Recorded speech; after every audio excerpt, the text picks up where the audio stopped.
Assalamualaikum warahmatullahi wabarakatuh. Berjumpa kembali pada video pembelajaran prakarya dan kewirausahaan kelas 12 semester 1.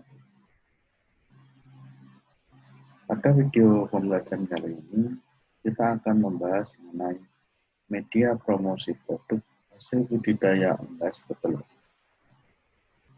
Setelah kita merencanakan usaha, melakukan observasi, kemudian memelihara ayam, tentu saja langkah berikutnya ketika ayam-ayam kita sudah mulai bertelur adalah menjual produk kita.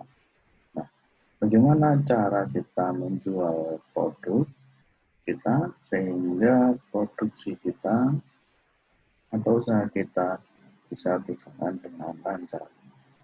Maka pada video pembelajaran kali ini kita akan membahas bagaimana cara promosi produk hasil budidaya unggas petelur. Kita awali dari pengertiannya dahulu. Promosi. Promosi adalah upaya untuk memberitahu atau menawarkan produk atau jasa dengan tujuan menarik calon konsumen untuk membeli atau mengkonsumsinya. Jadi, promosi itu adalah upaya atau tindakan untuk memberitahu orang. Jadi promosi itu ya kita tujuannya memberitahu orang, menginformasikan kepada orang terhadap produk yang kita jual. Sehingga ketika orang-orang tahu itu tertarik untuk membelinya atau mengkonsumsinya. Itu adalah salah satu pengertian dari konsumsi.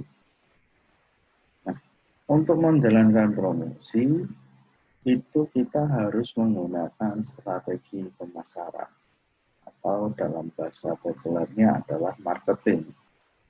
Jadi, apa itu strategi pemasaran? Yaitu upaya untuk memasarkan produk budidaya unggas petelur dengan menggunakan pola rencana atau mendapatkan jumlah penjualan untuk mendapatkan jumlah penjualan menjadi lebih tinggi. Jadi, strategi pemasaran itu adalah tindakan, upaya, usaha untuk memasarkan, menjual produk kita dengan pola atau dengan strategi khusus. Namanya strategi, berarti dengan pola atau perencanaan. Jadi kita ketika mau menjual itu harus memiliki perencanaannya. Bagaimana kita tahapannya mau menjual, apa yang harus kita lakukan, bagaimana prosedurnya, bagaimana tata caranya. Nah, itu yang dinamakan sebagai strategi pemasaran. Tujuannya untuk apa? Tentu saja untuk meningkatkan penjualan, sehingga penjualannya bisa tinggi dengan pola atau dengan strategi atau dengan teknik.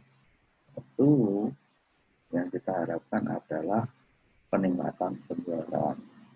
Nah, strategi pemasaran itu ada 4 komponen, ada biaya, produk, tempat penjualan, dan promosi. Kita bahas dari biaya. Dalam pemasaran, biaya itu diartikan sebagai segala pengeluaran yang dipergunakan untuk kepentingan promosi barang. Jadi semuanya, baik iklan, bensin, ataupun sewa kendaraan dan lain-lain itu termasuk biaya. Kemudian produk. Produk ini adalah benda yang akan dijual kepada konsumen, benda yang ingin kita pasarkan. Yang ketiga adalah tempat penjualan, yaitu lokasi atau sasaran di mana kita mau menjual produk kita. Tempat itu bukan berarti toko, kita menyebut toko, tapi segmen atau lokasi yang akan kita tuju untuk kita sasar untuk menjadi tempat penjualan barang kita.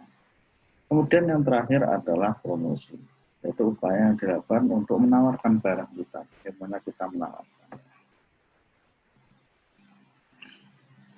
Tujuan dari strategi pemasaran yang pertama adalah untuk meningkatkan kualitas koordinasi antara individu dalam tim pemasaran. Jadi ketika kita ingin menjual produksi atau menjual produk kita, tentu saja kita tidak bisa sendiri. Harus ada banyak orang yang terlibat. Nah, ketika kita menyusun strategi pemasaran, salah satu tujuannya adalah menjaga koordinasi untuk orang-orang yang terlibat dalam pemasaran produk kita. Yang kedua adalah sebagai ukuran hasil pemasaran atas dasar standar pencapaian yang sudah ditentukan. Jadi untuk menentukan target kita, ketika kita targetnya satu hari itu menjual 100 butir. Nah, ketika 100 butir nanti kita untung berapa rupiah. Nah itu untuk targetnya. Strategi pemasaran itu target. Jadi patokan sehari itu harus menjual 100. Jadi target. Bisa lebih berarti untung, kalau kurang berarti ada defisit. Kemudian yang ketiga adalah sebagai dasar logis dalam langkah pengambilan keputusan pemasaran. Jadi berdasarkan data kita, target kita misalnya strategi kita menggunakan plan A. Oh, ternyata hanya menjual 90%, kurang 10%, berarti ada kekurangan atau kelemahan. Oh, di sini kelemahannya. Jadi menggunakan plan B. Sehingga akhirnya target kita menjadi 100%. Nah, itu salah satu langkah pengambilan keputusan. Kemudian untuk meningkatkan kemampuan beradaptasi apabila terdapat perubahan pemasaran. Jadi karena kita itu hidup itu dengan penuh dengan perubahan. Hari ini bisa A, besok bisa jadi B. Nah, untuk mengatasi perubahan-perubahan seperti itu, maka diperlukan strategi langkah bagaimana kita mengantisipasi perubahan-perubahan yang terjadi.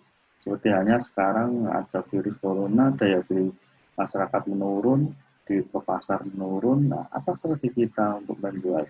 Kalau tidak bisa ke pasar, berarti kita harus bagaimana? Nah, itu merupakan strategi pemasaran. Kemudian, cara promosi, yaitu dengan menentukan pasar sasaran.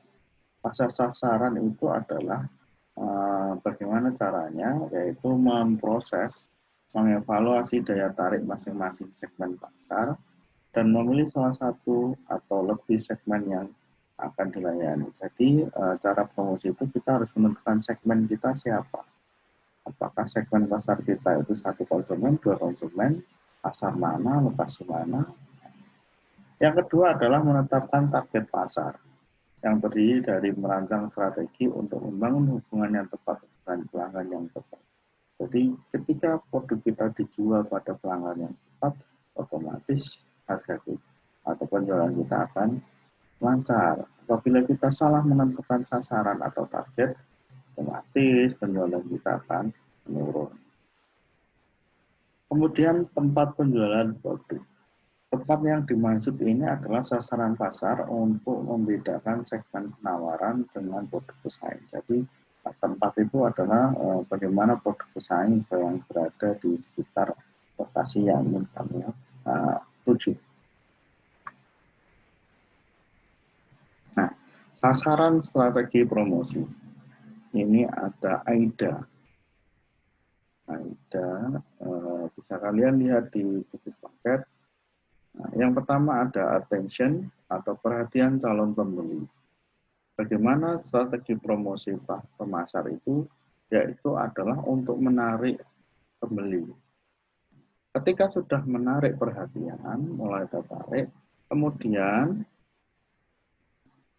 akhirnya pembeli datang, tertarik untuk membeli. Sudah menarik perhatian, atau perhatian calon pembeli sudah terfokus pada kita, maka akhirnya pembeli mulai tertarik untuk membeli. Dari ketertarikan itu akan memunculkan keinginan untuk membeli. Setelah muncul keinginan, baru muncullah tindakan. Jadi itu adalah siklus dari strategi promosi. Kita tarik dulu dengan promo-promo. Nah, setelah orang mulai tertarik, akhirnya datang. Ketika datang dan melihat, akhirnya ada keinginan untuk membeli. dari keinginan membeli itu akhirnya dia mengeluarkan uang dan terjadilah transaksi atau tindakan untuk membeli. Itu adalah alur strategi promosi dari berawal dari perhatian, ketertarikan, keinginan, dan tindakan action atau yang bisa kita sebut AIDA. Kemudian jenis media promosi. Ada dua jenis media promosi, yaitu above the line, yang kedua adalah below the line. Kita akan bahas above the line terlebih dahulu. Above the line adalah aktivitas promosi yang biasanya dilakukan oleh manajemen dengan menggunakan media atas sebagai upaya membentuk brand image yang diinginkan. Jadi upaya media promosi above the line ini adalah menggunakan media atau perantara atau peralatan untuk membuat brand image. Di masyarakat itu brand image itu sangat kuat sekali dan penting sekali dalam penjualan. Misalnya katakanlah kita membeli deterjen. Tentu saja dalam ingatan masyarakat yang namanya deterjen itu ya Rinso, ada mereknya Daya, belinya Rinso merek Daya, atau motor beli Yamaha Astrea. Nah, padahal itu kan sudah dua produk yang berbeda, tapi karena adanya brand image ini, jadi ingatan masyarakat itu sangat kuat sekali. Beli Honda Smash, dan tidak ada Honda Smash, adanya Suzuki. Nah, itu namanya adalah brand image. Jadi ingatan yang kuat di dalam masyarakat. Nah, di dalam strategi pemasaran itu sangat penting untuk menanamkan brand image kita. Telur, mau pengen masak telur, ingat telur A. Nah, itu seperti brand image. Kalau tidak pakai telur A, tidak yakin. Nah, itu termasuk brand image. Bagaimana caranya? Dengan cara media. Nah, apa saja medianya? Ada radio, televisi, koran, pamflet. Nah, bagaimana cara melakukan promosi itu? Dengan cara melihat rankingnya, kemudian frekuensi penayangan iklan tersebut, kemudian brand awards, yaitu penghargaan tentang kualitas produk, kemudian penelitian terhadap produk kita di pasaran. Yang kedua adalah below the line, yaitu segala aktivitas marketing atau pemasaran atau promosi yang dilakukan di tingkat retail atau konsumen. Jadi, promosi ini langsung menuju ke pasar atau menuju ke konsumen atau menuju ke distributor. Jadi, promosi secara langsung, below the line. Line itu berdasarkan garisnya langsung.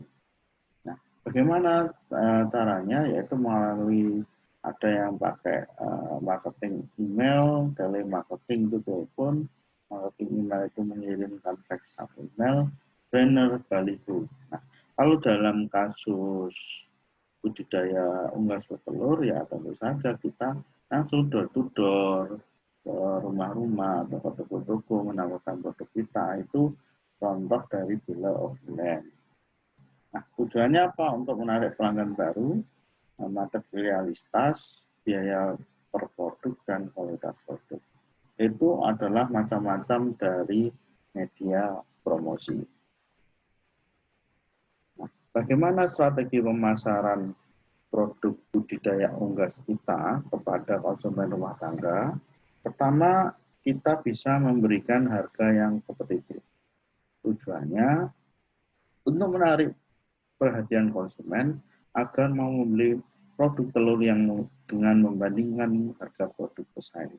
Mungkin kamu bisa memberikan harga yang kompetitif, maksudnya begini. Kamu menjual telur 1 kilo 17.000, pesaingmu juga sama 17.000. Tetapi 17.000 yang kamu dapat jumlahnya lebih banyak dibandingkan produk pesaing kamu. 17.000 di pesaing kamu 1 kilo isinya 16, kamu bisa dapat 17. Pada satu sama-sama 1 kilo, yang satu dapat 17, yang satu dapat 16, harganya sama 17.000. Nah, itu adalah memberikan harga yang kompetitif. Kemudian memberikan telur yang berkualitas. Telur yang berkualitas ini memberikan telur yang masih segar dan tidak cacat akan menarik kesetiaan para konsumen untuk datang kembali. Jadi memberikan telur yang fresh, yang baru dipanen pagi hari atau sore hari, yang fresh, belum yang lama yang disimpan. Sehingga para pelanggan ini merasa senang terhadap barang yang kita jual. Yang ketiga adalah memberikan layanan pesan antar. Jadi untuk memudahkan pelanggan kita, kata orang adalah pelanggan itu adalah raja. Maka kita harus memberikan servis terbaik untuk pelanggan kita agar pelanggan kita mau membeli lagi produk-produk kita dengan cara memberikan layanan pesan antar. Tujuannya adalah memudahkan pelayanan kepada konsumen dan menyediakan layanan antar jemput sehingga pelanggan akan setia. Jadi misalnya kamu punya pelanggan tetap 5 orang, karena rumahnya ya berdekatan dengan rumah kamu, dan mereka sudah mengenal nomor WA kamu. Ya tinggal di WA saja, misalnya tetangga kamu butuh 5 telur hari ini, butuh 1 kilo hari ini, tinggal di WA dan kemudian diantar. Itu memudahkan.